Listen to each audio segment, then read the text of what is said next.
तेलो लगाइब गोड़ो दबाइब सेवा करब दिन राति रे एने ओने मुँह मरब जदि त कूद के तुरब छाती रे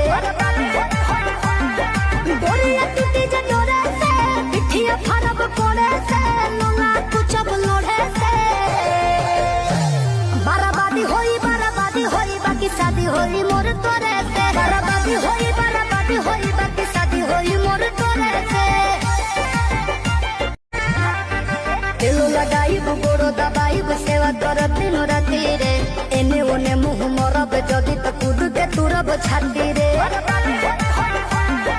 डोरिया टूटी जे डोरे से पिठिया फरब कोड़े से लोला कुचब लोढ़े से बराबादी होई बाकी शादी होई मोर तोरे से बराबादी होई